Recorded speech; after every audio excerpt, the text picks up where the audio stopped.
Here in the final segment of our program, Jones and Company, and we are enjoying our conversation today with Sam Duncombe, who is an environmentalist. She's been an activist for over 30 years. Almost 30. Almost 30 years. Mrs. Duncombe, Okay. Yes. during your explanation earlier, you made the point of being able to stop in different settlements, Right. right? There's a young lady named Jerry Kelly who worked at BAMSI, and she was very interested in agro-tourism. And she designed a program called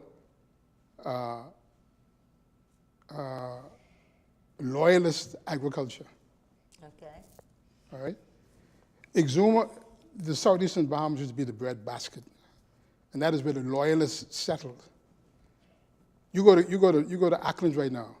They still have cotton fields, you know, Okay. right? They still have cotton mills, right? So and Eleuthera, Cat Island, Long Island are loyalists, so you can have a whole program on loyalist agriculture. Yeah, and speaking of agriculture, I'm pretty sure that One Eleuthera is in the process or has purchased a canning factory in Eleuthera, In Roxanne. and they're going to be helping the farmers there, because a lot of the stuff doesn't actually get to us. So it's another. That's a wonderful project. Yeah, it's another way that it's going to be helping. They're going to be helping the farmers. That's a They wonderful- actually have yes. started Yeah. a farm at the Rock Sound Club. How a did small One Eleuthera farm. come about, the organization itself? Because it's made up of winter residents or Well, expatriates as well as Bahamians. Yeah, and from so One Eleuthera was really born because when the first development threatened Lighthouse Point, a group of people came together and created a shared vision, which is online on One Eleuthera's page. And that speaks to all of the things that we've been talking about, to connect the island, to do social enterprise so that communities all along the way, and South Eleuthera for sure is economically depressed. Yes. And that's why the focus was really on South Eleuthera, to build those people up and to build those communities up with, they've helped with community centers and they've helped with fire engines, like I had mentioned before. So, this is a very community-minded organization that began because Lighthouse Point was threatened, and then they came up with a plan to do a bunch of work to not only to save Lighthouse Point, but to help strengthen all the communities around Lighthouse Point. And the financial resources are there Yes. to do all of this? Yes. The cannery would be a big stimulus. Yeah. I mean, when you look at like Eleuthera's pineapples, the best pineapples on planet Earth, let's be real. We need to do more of that. We need to feed ourselves, and that's part of what One Eleuthera wants to do in Eleuthera, is to encourage more farming, so that we are growing more food, so that we can feed ourselves. That's going to be a big issue. One of the things that someone has done, I don't know who, got the young people in Eleuthera involved. And I had the good fortune this past Tuesday to speak with 3 young people out of Eleuthera. And they were highly intelligent, and they knew what they were about. Yeah. You briefed them? No, actually, they briefed me. So they were in a video, I think in March. They did a video. They took a class trip down to Lighthouse Point, and they were told that that there was a development, and then they did a video about saving Lighthouse Point and showing some of the areas around it, and they have become huge advocates to save the land. And yeah, they're when I met with them the first night that they were in, and I was saying, okay, so you're going to be on the radio tomorrow, and tell me what you think about Lighthouse Point. And when they started talking, I went, oh, okay, I don't need to tell you anything. What role is the island school playing? They are. I think they were part of the original A Shared Vision. They're part of a growing coalition of organizations that are supporting what One Eleuthera is doing and what they want to do at Lighthouse Point. Because they can be an environmental magnet in terms of their programs. Right. So where do you go from here? You have spoken with Disney? I haven't, no. No, but Eric said that yes, they've spoken with the Disney. National Trust, Right. and other people such, and they have spoken with the government, I believe. The National Trust has. What action is planned from here? Well, you know, let's face it, when you're in a fight, and unfortunately, it's sad to say that we are even having to do this because Lighthouse Point is a no-brainer in terms of preservation. You kind of roll with the punches, you know. You got to be able to maneuver as things come up. Now, we understand Disney was here this week. They were in Eleuthera. No, they were the chamber a week and a half ago. We staged a press conference outside of the chamber. Re-Earth did.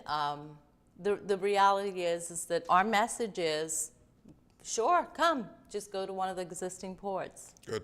And there's a petition for people to sign. Yes, please go to savelighthouse.com. There's a button there, take action. You just have to enter your name and email, and it's over 23,000 signatures today. Yes. Now, you have convinced thousands of people on your, what you're doing with Lighthouse Point, your activism there. There are some people who are not particularly convinced of your activism on LNG, though. They feel that LNG is needed if we are going to reduce the cost of electricity in our country. Ooh, don't even say the reduce. Okay, first of all, LNG is another fossil fuel, okay? I have been an advocate of renewable energy for a long time. I think that what I do not agree with BPL doing LNG, because let's face it, they're going to have a 3 to 5 year build out, you know, to outfit Clifton with LNG, and they're going to be using Bunker C in the meantime. And there are alternatives that they could use in between that time. I think that what we need to start doing is looking at the 60,000 plus households in the Bahamas, in Nassau, looking at warehouse space.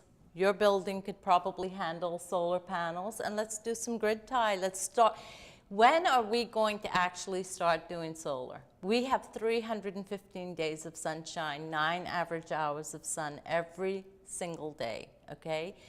Why is it that we're still talking about fossil fuels when our country is literally going to sink? You can't go to places like the United Nations and beg for money for climate change, and you're doing nothing to mitigate it.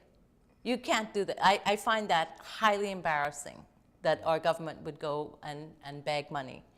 Don't beg money till you sort stuff. Go beg, if you want to beg money, then beg money to do solar. And don't go, the thing is that why aren't we actively going, like Germany's got solar power, Costa Rica has solar power, Japan has solar power, China does. We're in bed with China now. Why aren't we making more deals with China if we're going to go that route? The point is that these renewable energies exist, and it is lack of political will. And let's face it, how many people actually bring oil into the country? There's a handful of people who are making a lot of money, bringing all the oil that we burn every single day into this country. And I would venture to say they're probably stopping us going renewable because their little money trough is over. Same with LNG. The same people are going to be bringing in the LNG. That's ridiculous. That is ridiculous. When we have all this glorious sunshine, we have tides that change every 6 hours that could be generating power and feeding back into the grid. Mrs. Duncombe. Senior moment, Mrs. Duncombe. I want to step back a little bit. Okay. You mentioned you are concerned about the cruise ship industry. All right? We live in a geographical space where we're experiencing population decline because of the lack of economic opportunities, particularly in the southeastern islands, particularly in islands like Acklands, Crooked Island, Maguana, and to some extent Inawa. Right? There's no economic activity. Yet, you can go in Acklands, in one of the hills, and you can see the cruise ships go right by. Right by. Why shouldn't we, as a people, do something that is environmentally friendly to attract those cruise ships that pass the southeastern islands going to Puerto Rico, all right?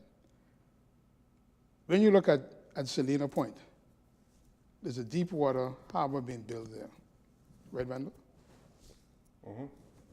Yes. Why can't that harbor be exploited for the people of Acklands and the Okay. southeast? By the way, too, Godfrey, you'd be happy to know that there's a dock at Spring Point that is just about completed. Oh, good. Yes. Okay, so first of all, I don't know the size of the dock you're talking about. When you're doing a cruise ship, you've got to have a huge dock. Yeah. I mean, like a massive dock. Yeah, there's not a dock there now, but what you have, the depth of the water, they found, Can accommodate the largest cruise ship. without dredging. Without dredging.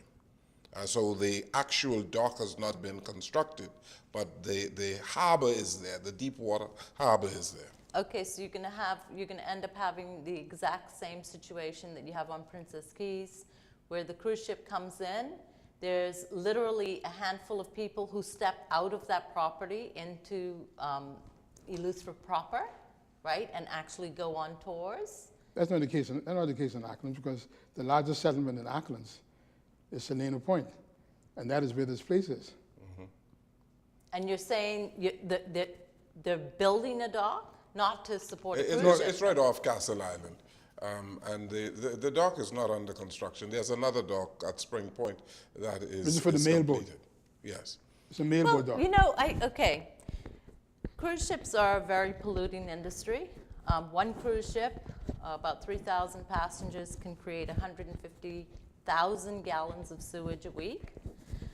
We have no pumping stations, so that means if those ships are not going back to Florida with full tanks and pumping them out properly, they are able to dump them in international waters, okay? The amount of air pollution they create, the amount of physical waste they create is not something, I think, that we want to foist upon any family island, So to be honest. you're saying that we should not be encouraging cruise ships to use our various family islands. No, I think what the Ministry of Tourism needs to do is do a better job of helping people go to the other islands. You know, get people off of Nassau. And I know they have the two fly free, but I think that's only residents, right? The thing is that, you know, what we want are the tourists that want to get off the plane and get to their place and say, let's go walk about, let's go have lunch, let's go have a beer, let's get out. And those are the people that actually want to know who we are. Stopover visitors. Exactly. Those are the people who want to know who we are. I could go out there and ask any cruise ship passenger which island they on, and they wouldn't be able to tell me. So you are suggesting that we ought to find ways to discourage the cruise ships from using our little islands and keys. Yeah, I think. And encourage people to come and stay for a few nights. Exactly, and that's what. This is why I like the plan for South Eleuthera, is because it engages all of the communities and it helps all of the communities.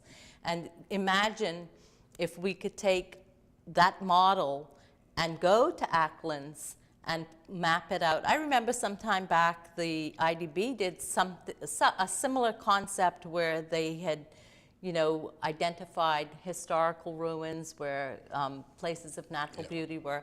That's the kind of thing that we need to do. That way the money that comes in directly benefits the people But there. you have to admit that world tourism has changed markedly, where you have a whole lot of people who are in the cruise industry, and people are using cruise ships now rather than flying to destinations. I have someone with me right now who he does about 6 cruises a year, all right? And he enjoys them. All right, don't look that way. So he is a big supporter of the cruise industry, and he believes that we should use these islands of the Bahamas. People should be cruising the Bahamas. What is wrong with a cruise through the Bahamas? Because you have to put in infrastructure that damages the environment, right? Major damage, not just a little bit of damage. You don't put in pilings to dock a cruise ship just so. That's a lot of dredging that needs to happen, a lot of noise in the ocean that affects the fish and the dolphins and the whales. Those things matter. I mean, I see you smiling at me, but that's okay. Yeah. The thing is that what I think we need to do is this whole concept of connecting places in each island. Wouldn't it be cool to start in Grand Bahama and do a whole island hopping tour, yes, a historical tour or a nature tour or both? And if you have that kind of money or that kind of time and money, yeah, you could do it. Or you could choose one island to do it all in. But that is kind of the vision moving forward, that we take an inventory of all the assets of each island, map them out, and start encouraging people to come there. Thank you. We are going to continue our discussion in the green room. Mr. Enyas, thank you so very much.